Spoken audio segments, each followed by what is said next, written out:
전문직 분들도 저에게 연봉협상 컨설팅 의뢰를 많이 해주고 계신데요. 보통은 로펌과 같은 관련 법인에 계시다가 대기업이나 일반 사기업으로 이직하는 경우가 많았습니다. 이때 문제가 관련 업계 안에서 이동할 때는 지인 사례나 업계 수준이 있어서 감을 잡기가 크게 어렵지 않은데요. 일반 사기업으로 갈 때는 도대체 어느 정도로 받아야 적정한지, 다른 사례는 어떤지, 어떻게 어필해서 연봉을 더 받아야 할지 고민하는 분들이 많았습니다. 제 상담 사례를 보면요. 대기업으로 이직하신 7년차 변리사님은 처우가 너무 이전과 차이가 나서 입사를 포기하셨고요. 금융권으로 이직한 4년차 변호사님은 첫 오퍼 대비 2번의 인상을 이끌어내고 이직하기도 하셨어요. 이번 영상에서는 이렇게 감을 잡기 어려운 전문직 분들의 연봉 협상에서 주의해야 할 점은 무엇인지, 어떻게 공략해야 할지에 대해 말씀드리겠습니다.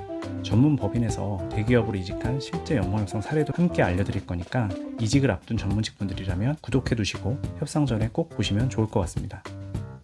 제가 경험한 전문직 이직은 변호사, 변리사, 회계사, 세무사, 감정평가사, 관세사, 노무사였고요. 그 중에 몇 가지 사례를 얘기해 볼게요. 성과급 제외한 총 연봉 기준입니다. 3년차 세무사님의 경우 세무법인에서 6,700을 받다가 동결 수준으로 증권사에 수평 이동하셨고요. 6년차 관세사님은 대기업으로 가실 때 8,200에서 7,000으로 하향 이직하셨어요. 8년차 변리사님의 경우에는 1억 2천을 받다가 대기업으로 가면서 9천의 사이닝 보너스 일부를 받으셨고요.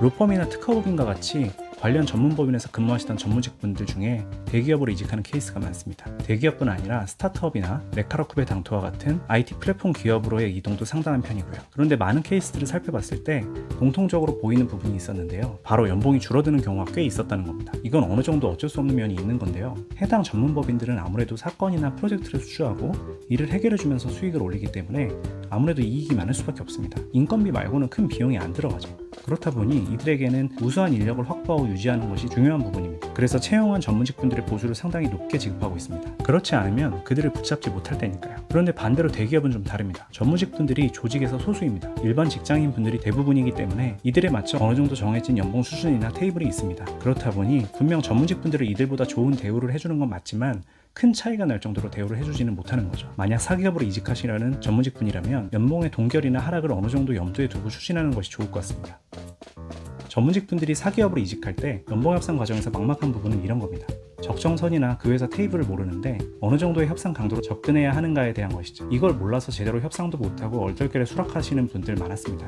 여기에 대해 말씀드려볼게요. 일단 기준은 현재 받고 있는 연봉보다 못하거나 동결 수준이라면 적극적으로 협상을 해보셔도 된다는 말씀을 드립니다. 보통 일반 직장인들은 회사 제안에 한 번이나 두 번의 역제안을 하는 경우가 많은데 전문직 분들이라면 상황에 따라 3번 이상도 가능하다고 말씀을 드립니다. 물론 전제가 있죠. 연봉이 전보다 줄어들거나 동결 수준일 경우, 즉 이직을 하기에 충분히 만족스럽지 않을 때를 말합니다. 전 직장 연봉보다 줄어드는 상황에서 우리에게 명분이 있는 거고요. 보통은 이직하면서 연봉이 오르는 게 상식이니까요. 더군다나 전문직 분들은 기업에서도 어느 정도 대우를 해주기 때문에 추가 재검토를 여러 번 요청했다고 해서 채용을 취소하거나 쉽게 결렬시키지 않습니다. 아주 큰 기업이라서 해당 전문직 직원이 여러 명 있는 곳들은 먼저 입사한 그분들의 처우를 고려해서 책정될 거라 그 정보를 얻을 수 있다면 좋고요. 모른다 해도 전보다 낮아진다면 강하게 어필해 볼 수 있습니다. 반대로 작은 회사라서 해당 전문직이 한 명 또는 몇 명 안 되는 경우라면 내가 후회하지 않을 만큼 협상을 제대로 하셔도 괜찮습니다. 작은 회사일수록 마음에 드는 전문직을 뽑는 게 쉬운 일이 아닐 수도 있거든요. 뽑아 놓으면 이직도 자주 하다 보니까 괜찮은 사람이라 판단되면 꼭 잡으려고 하는 경향도 있습니다. 결국은 선택의 문제입니다. 지금 다니고 있는 전문 법인에서 좋은 처우를 받고 있는데 굳이 연봉을 낮추면서까지 대기업이나 일반 사기업으로 이직을 해야 할까요? 많은 케이스를 보면 그 부분을 감수하고라도 이직하는 분들이 계셨습니다. 이분들이 대기업을 선택하는 나름의 이유가 있었습니다. 특정 산업의 전문성을 키우고 싶은 분, 워라밸을 챙기고 싶은 분, 사기업 근무 경험을 꼭 쌓고 싶은 분과 같이 말이죠. 그 중에 가장 많은 케이스는 전문법인에서 높은 급여를 받더라도 업무가 너무 힘들고 여유가 없는 회사 생활을 하는 분들이었습니다. 주 52시간 근무제 적용 이후 대기업을 비롯한 많은 기업들의 업무 강도나 워라밸이 좋아진 영향도 분명히 있고요. 기업들이 비용이나 운영 측면에서 전문직 분들을 직접 채용하는 것이 낫다는 판단도 늘어나고 있어서 전문직 포지션에 대한 니즈는 늘어나고 있는 듯합니다. 다만 사기업으로 이직을 고민 중인 전문직 분들에 대한 수요는 5에서 8년차 사이 대리, 과장급의 수요가 가장 많습니다. 이분들이 상대적으로 임금도 저렴한 편이고 뽑으면 바로 실무에 투입할 수 있는 경력과 나이대이기도 하고요. 그래서 이 시기에 있는 전문직 분들이라면 채용 공고나 헤드헌터 연락을 적극적으로 오픈해 놓으시는 것도 좋을 것 같습니다. 반대로 이보다 낮은 1에서 3년차급 주니어 전문직 분들은 기업에서 대우를 안 해주는 경우가 많습니다. 좋은 기회라면 이직해야겠지만 조금 경력을 더 쌓고 움직이시는 게 처우를 높이기에는 더 좋습니다.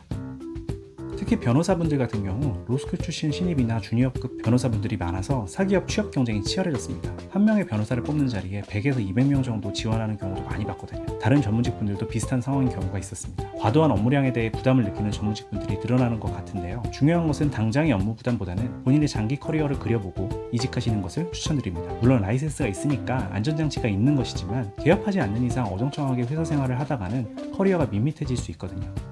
이런 부분 고려해서 신중하게 생각해 보시고 좋은 연봉을 받고 이직하시면 좋겠습니다. 협상 과정에서 도움이 필요하시면 언제든지 연락 주시기 바랍니다. 그럼 오늘은 여기까지 할게요. 이상 최담이었습니다. 다음에 또 뵐게요.